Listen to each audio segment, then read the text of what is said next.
But we have lot of resources. ఆ రిసోర్సెస్ని మనం అన్ని కన్వర్ట్ చేసి మన మేధాశక్తితో మనం ఇండియాని ఒక సూపర్ పవర్గా తయారు చేసుకున్నాం మనం.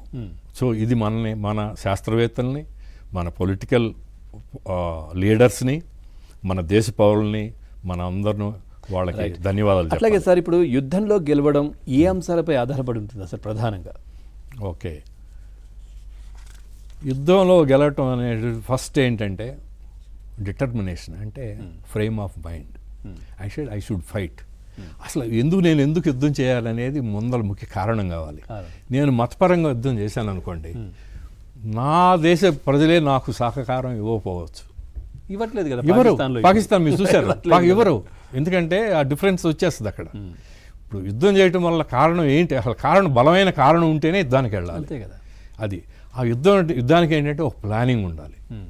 ఆ ప్లానింగ్ తర్వాత దానికి సరిపాను ప్రిపరేషన్ ఉండాలి. ఆ preparation should be military preparation, political preparation, and foreign correspondence, and foreign act, and ambassadorship, all these things.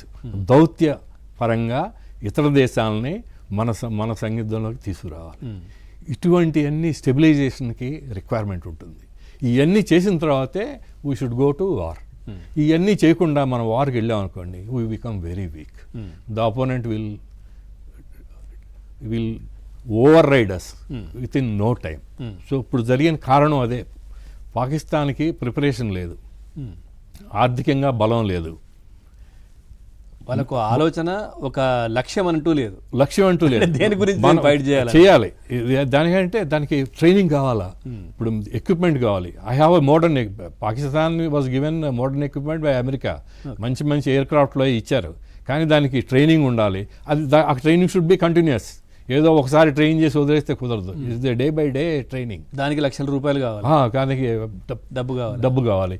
Foreign currency ఎంత ఉంది ఇప్పుడు నిల్వ పాకిస్తాన్లో?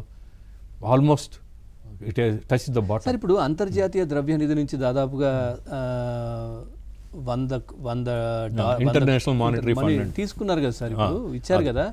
ఎందుకు ఇంత జరుగుతున్నా వద్దని వారించినా కానీ ఇవ్వడానికి కారణం ఏంటి అసలు? దీనికి ఇప్పుడు పాకిస్తాన్కి మీరు అది ఇవ్వలేదనుకోండి, వాడికి ఏదో సాకు చెప్పి మతపరంగా వేరే కంట్రీస్ నుంచి సహాయం తీసుకుంటాడు.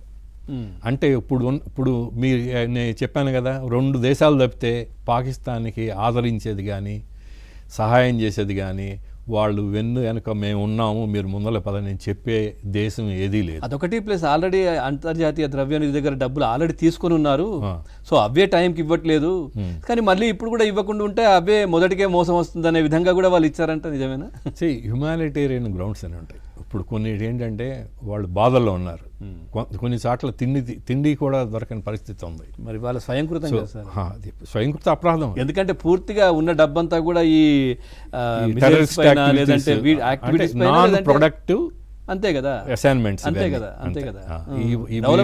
డెవలప్మెంట్ లేదు. ఇప్పుడు మనకున్న తెలివి, మేధస్సు, మనకున్న శక్తి, మనకున్న వనరుల్ని మలుచుకుని అభివృద్ధి వైపు మనం పయనించాలి. అది ఇండియా చేసింది. వేరే Pakistan has gone in different. వాళ్ళ కాన్సన్ట్రేషన్ అంతా కూడా ఇండియా పైనే ఉంది కదా సార్. వీళ్ళు ఏం చేస్తా ఉన్నారు, ఎక్కడ దెబ్బ కొట్టాలి, ఇదే ఉంది కాబట్టి డెవలప్మెంట్ ఎక్కడిది?